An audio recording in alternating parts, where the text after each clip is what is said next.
Hey, welcome to the Publish, Promote, Profit podcast with me, Rob Kosberg. Every week, I interview thought leaders and experts who have used a book to grow their income and their impact. So tune in weekly for these interviews so you can learn how to use your own best-selling book and go from hunting for clients and opportunities to instead being the hunted. All right. Hey, welcome everybody. It's Rob back with another episode of the Publish, Promote, Profit podcast. Excited to be with you and excited to bring you an incredible business owner and best-selling author, Dr. Gena Lester. Let me tell you a little bit about Gina because she is an impressive person, someone that I consider a friend, and very, very excited about how she's used her book and what her book can do potentially for you.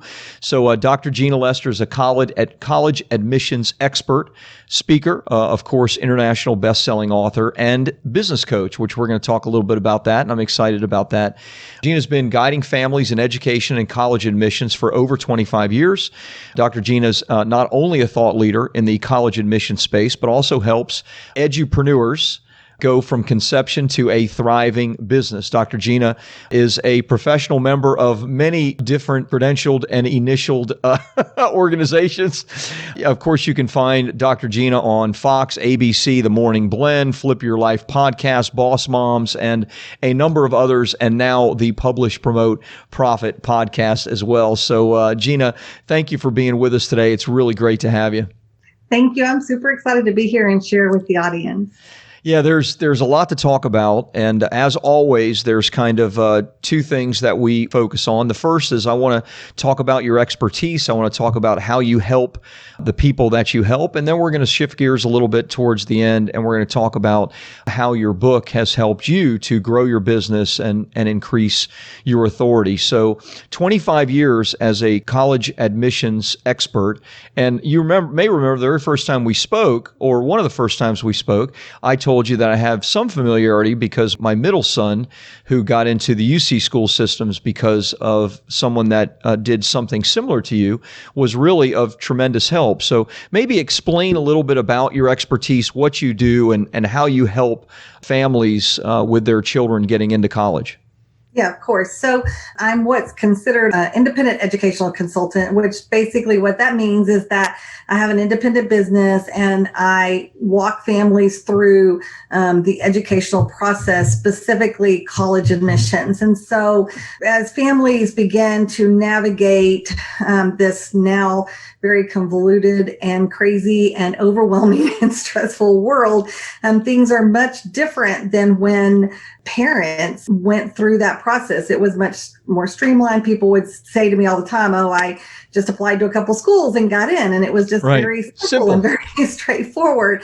And that's definitely not the case. And in 2020, we have seen things flip upside down even more. So this is definitely very overwhelming. And I see parents all the time just completely stressed out. So I work to help. I can relate.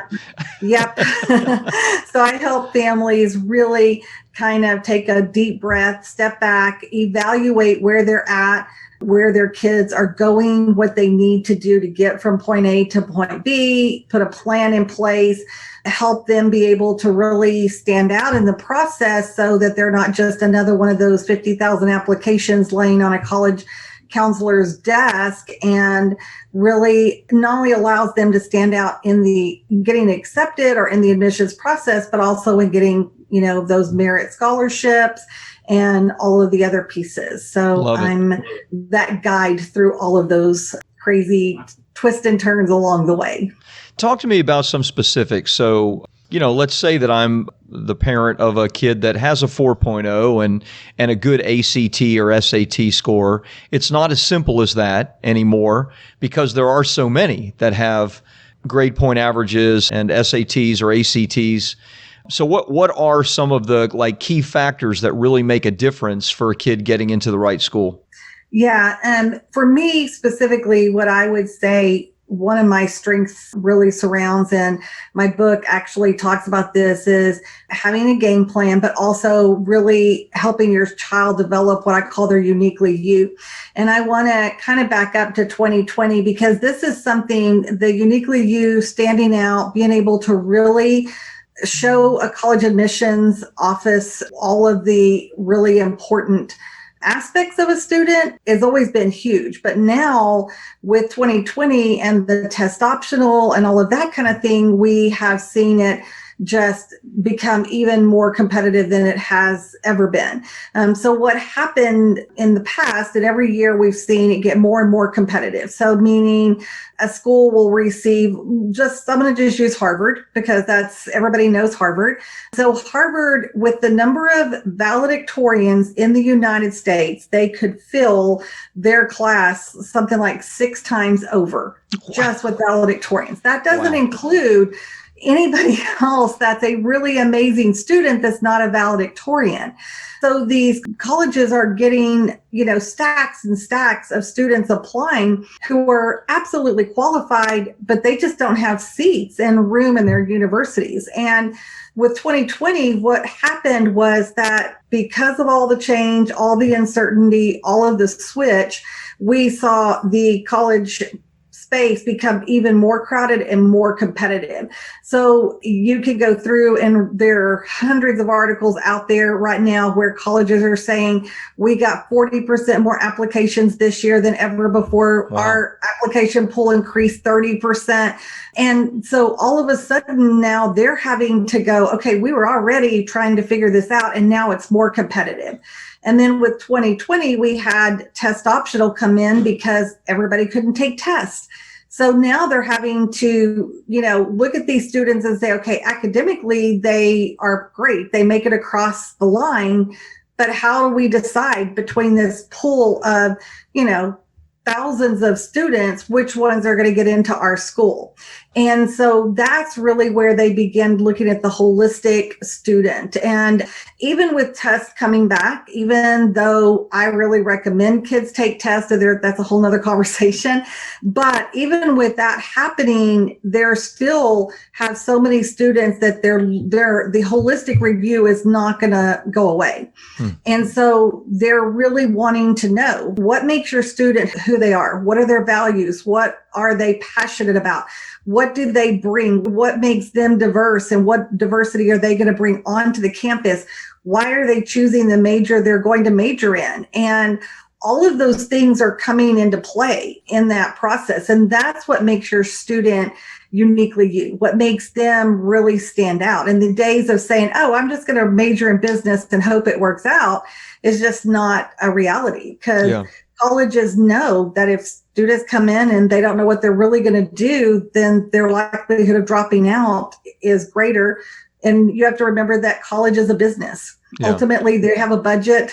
They're trying to hit those things. They get rankings and all of those things. And what your student does on their campus affects all of that. So, So that's kind of it in a nutshell. That's a lot. That's a big nutshell. Yes. There's a lot, obviously. Any parent that's gotten their kid into college knows what a difficult nightmare it is. And I've gotten 3 kids into college. One in particular, Jake, my middle son, wanted to go to a specific school because of math. He graduated with a degree in math and physics and now works at NASA, which is cool, Jet Propulsion's laboratory, JPL. Mm-hmm. And that has been incredibly meaningful, going to that school, making the connections, and then, getting an amazing job right where he wanted to be right out of school was because of the groundwork that was laid to get him into school. Right. Maybe, I know your book talks about this, so maybe you can kind of break this down. Like, what are the 5 key things, 6, whatever the keys are that a parent needs to be looking at when they think about, this, making an impact on that admissions person to get them into the right school? Yeah. So first of all, I would say that it's really important to start early. Students that are waiting till their senior year there is so much stress that it causes the families not to enjoy the year. The kids aren't as successful. It really does take a plan. And so you need to have a plan, and you need to start early. That doesn't mean you're spending every moment doing college admissions, but you definitely need to begin to learn, put a plan in place. So that's absolutely, I think. Is that junior year, sophomore year? freshman year. Wow. Mhm. Okay. That's early. We have eighth graders now taking high school credits. And so as soon as you're taking high school credits, all of that now is looked at by the high school. And so by your junior year, it's more difficult. You can't really affect your grades. You can't affect your resume as much if you haven't put things in place. And so really knowing that you have a 4-year plan that's going to help you be successful is a very huge piece of it. And really thinking through what your student's going to do. I mean, I know that, like you said, your student, your son was passionate about, science and going down that path. And so he needed to have some of the, and I'm sure he did, he needed to have some things that showed that interest. And if you wait until their junior year and then they're like, oh, I don't, I have 2 things on my resume. Yeah. Even colleges, if you're not going to Harvard, even if you're going to the local state university or a school that's not as competitive, it's still all of this impacts it. So absolutely starting early is the number one thing. Okay. The second is obviously your academics. That's going to always, if your student can't meet the criteria for that college academically, then they're not going to move on. So we do want to make sure that you're, thinking about if you're going to go up to a particular school, whatever that school is, that your students having the, taking the right courses, taking AP, dual credit, whatever that looks like, having a strong GPA, test scores, because that's always the gatekeeper. Okay. So that's the second thing is don't let those grades go. Then the third really comes into, I would say 3, 4, and 5 are all kind of together because that really is that uniquely you piece. That's the really understanding yourself and what you want to major in and how you're going to develop that out. How are you going to bring in activities that are going to show your interest in a space program or an engineer or medical or a teacher or the arts or whatever that looks like? So how are you going to bring in things, whether it's activities, volunteerism, leadership, all of those things that build out that resume is what makes you unique. And then really pulling together what you're understanding, your core values, what's important to you, and really putting that in place. And we do that all different ways through essays. We do it through resumes, through letters of recommendation. We're creating portfolios now. Kids are, even if your student's going into science or something to that effect, they want to see, they're having to dig deep. And when you talk about that holistic review, they're looking at all of those pieces. And I think they're all equal, but they're all very important because just because you make it past the academic hurdle doesn't mean you're going to make it past the rest of it. And you want to be memorable. You want the average admissions counselor spends something like 6 or 7 minutes on an application. Wow. And if they're looking at you and your application reads like any other student, then they're going to just move on. But if your application grabs me, I'm going to spend more than 6 or 7 minutes diving in, getting to know you. And you want to be on that end of the of the spectrum. You need in marketing or even book terms, you need a great hook. Yes. Before we shift gears, give me an example of what this looks like because, I know what it looks like. Sometimes even a kid with inferior grades and maybe test scores will get in if they have the right hook, the right involvement. Can you give me a real life example of what that looked like? Maybe not with a real name, but a real story. Yeah. And so I have a young lady that I worked with, and this particular young lady really she was strong academically. So we knew she kind of hit the gate for most of the schools she was looking at. But at the time, she really had started out thinking, she really was going to go into the medical field. And throughout her high school, she was kind of focused on those type of things. And she loved volunteering. And so she was doing some volunteer work at a local homeless shelter. And somebody had brought in and dropped off some first aid kits. And they only had a handful, so everybody didn't get one. And so she felt like she kept saying, I'm just so sad. All of these people are homeless and they don't have, first aid kits. So she went out and actually started her own nonprofit and started collecting all of the things and put together. And this is a 15-year-old, wow. A 16-year-old. Yeah, she started it at 16. So she began building out the first aid kits and gave them to the homeless. By the time she graduated, those were going overseas. But the interesting thing for her is that as we kept diving in and we started looking at all of her talents, her strengths, what really made her unique, she decided to join the robotics club. And in that, she took on the piece of marketing. And I really saw, as she started the nonprofit, as she was walking through this, I could see, there's this business aspect to her. I know she loves the medical and she keeps talking about that, but there's this other piece. And so as she joined the robotics club, I thought it was interesting. She went to competition and their robot didn't work, but they made it to the next level because her presentation for marketing was so strong that it gave them enough points to advance. Even though the robot didn't work. No, even though the robot didn't work. And so as we began developing that out, she realized, okay, I can do business and I can still do it in a medical field. I don't have to be a doctor. And so when she shifted that, she ended up getting to enter her top university. She got the top scholarship, like a full ride for 4 years, plus a summer international experience in business. I mean, she got the works because, because she knew, and not that she couldn't have done that in the medical field, but I don't know that it would have been quite the same, because when she really tied into who she was and where her passions really were, that's what opened it up. And I think a lot of kids think, oh, I like science, or I like business, or I like this or that.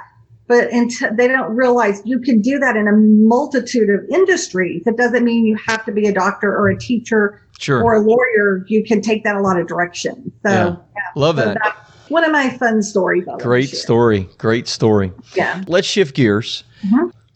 Obviously, if someone wants to learn about the steps needed to get their son or daughter into college, then they need to get a copy of your book, and we'll get them links and all of that, college admission secrets. But because you obviously have made a big impact on people with your book, but your book has made a big impact for your business and for you as well. So let's talk a little bit about that. How have you been using your book, starting right back when you first published it? And then what has transpired? How has that grown into more authority, more credibility, more money, more impact for Dr. Gena? Yeah.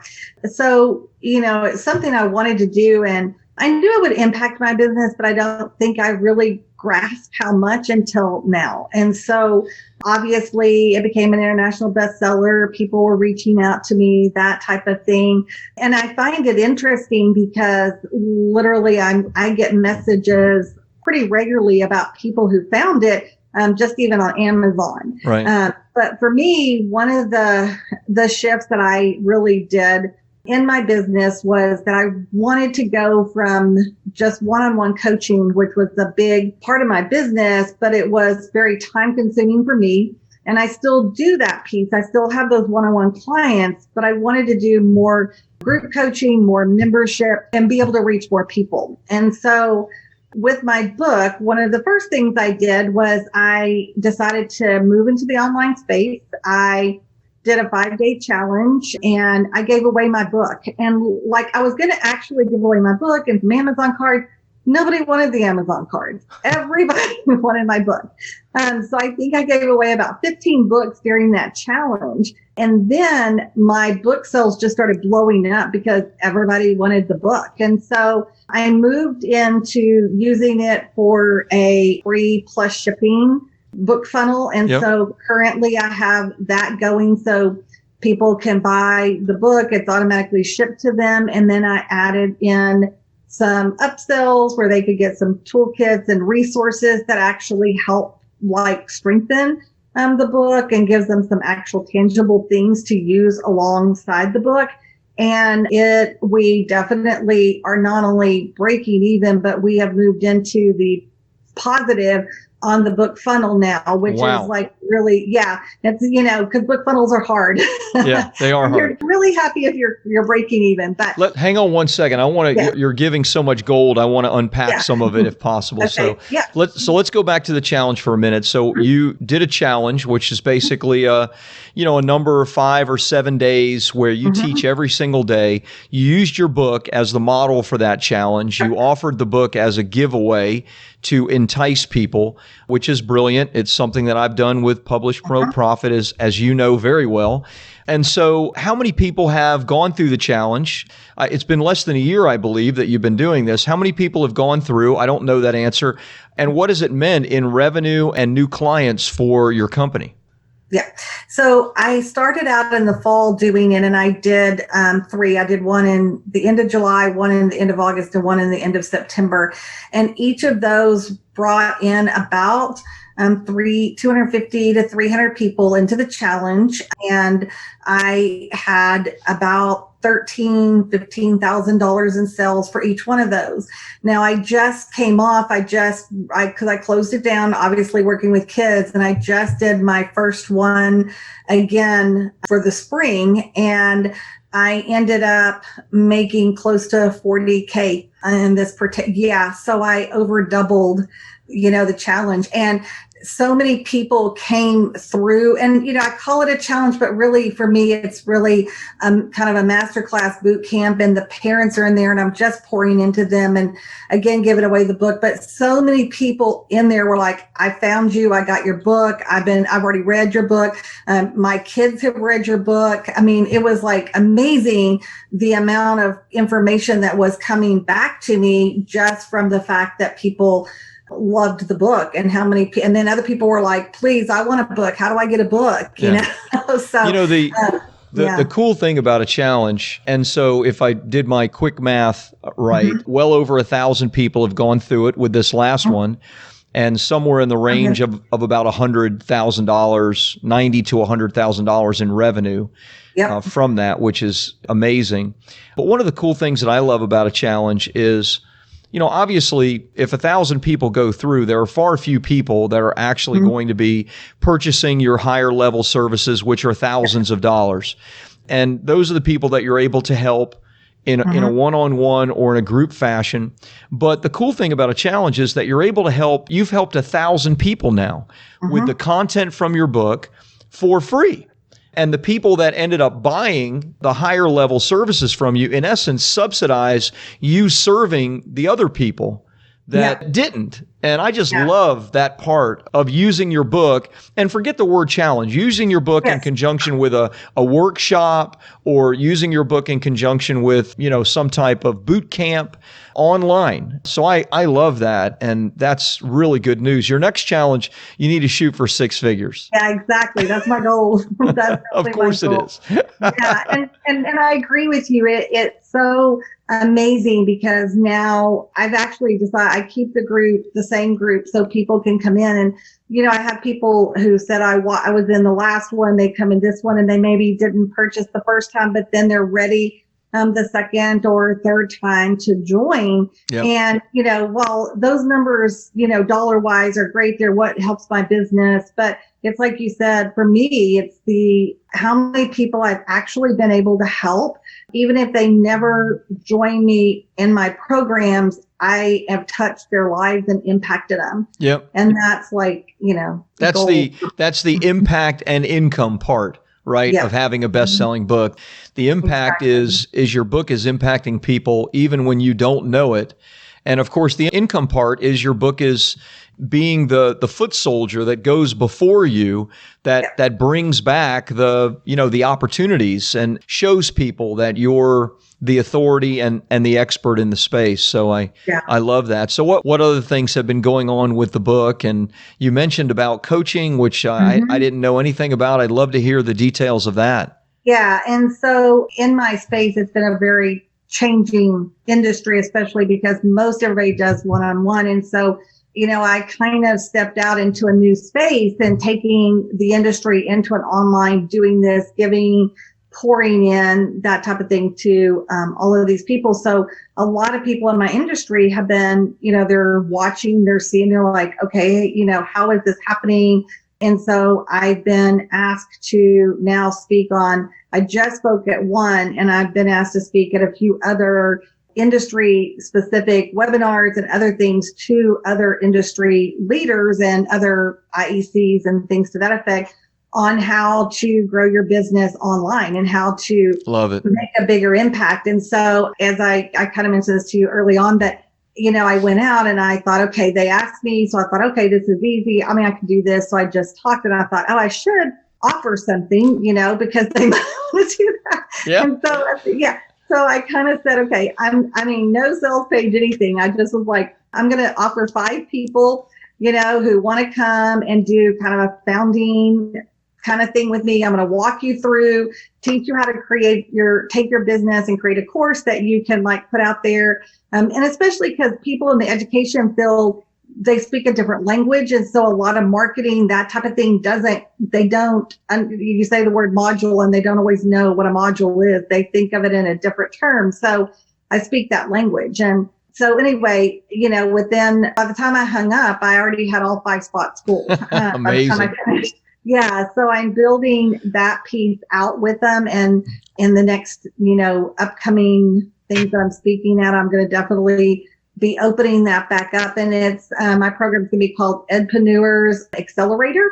So it's a way for them. And it's really geared to anybody who is working with test prep or college consulting or not just test prep, but tutors and things like that, because the industry's really been hurt because so many of them are brick and mortar. Yeah. And all of a sudden, everything's turned upside down, and now kids want to be online. They want to be doing these things. And how do you reach all these people? And it's just not something they've done or know to do. And they listen to other people online, but the language is so different. Right. And you really have to approach it very differently in a lot of ways because of our industry. So, yeah. Well, there's no telling where this will lead you. I mean, I think this part of my story, but my first book was written for my financial services company, and that in 2009, which, that company blew up. It became a multi-million-dollar company, and we worked with a lot of business owners, and those business owners were saying, thanks for all your financial help, but how are you growing your business? I mean, we want to grow our business. And I'm like, well, my book. And they're like, well, can you help me with a book? And I'm like, I don't know. Maybe. Let's see. And of course, the rest, as they say, is history. I mean, I ended up helping a few, falling in love with it. I sold my financial services company a few years later, and Bestseller Publishing started now 10 years ago. So, you never know what business you may be in because of all the success of your first book. Yeah, and it is really amazing because I think for me, with the book, you write a book and maybe this is just me. I don't know how other people feel about this, but you write a book and then you kind of wonder, will anybody read it? Is it good? Everyone wonders. Everyone wonders that. Is there good content in this, or are people going to read this and think, well, she didn't know what she's talking about? And it's been so amazing to me because I've actually had other professionals in my industry read it and reach out to me and say, and make comments in my social sites and everything else that, this is a great book. It's great content. You need to get this book. And I'm like, wow, that's encouraging. So it's exciting to see that happen. And I love the shipping, doing it for free shipping, because that does allow more people to be impacted by consume it as well. Yeah. Mm-hmm. Well, thanks for your vulnerability on that.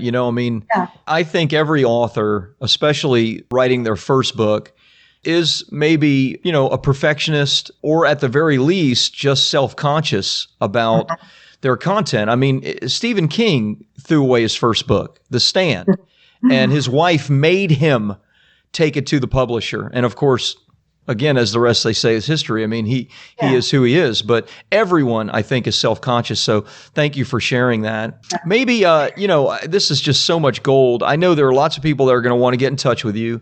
What are the best ways? So for those that are interested in your book, maybe a link, if there are other things, we'll put it all in the show notes, but how best to reach Gena? Yeah, so on the college admission space, definitely, my business is called Education Prep Centers.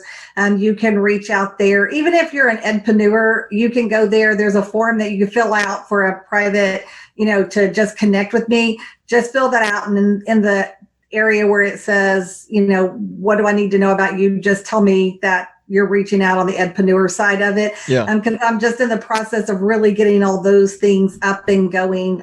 You can definitely email me, but I'm also on social media, Facebook, all of those things. And so if you search Dr. Gina, if you search, Education Prep Centers, you're definitely going to find me there. So those are all great ways to reach out to me. Love it. Love it. Yeah.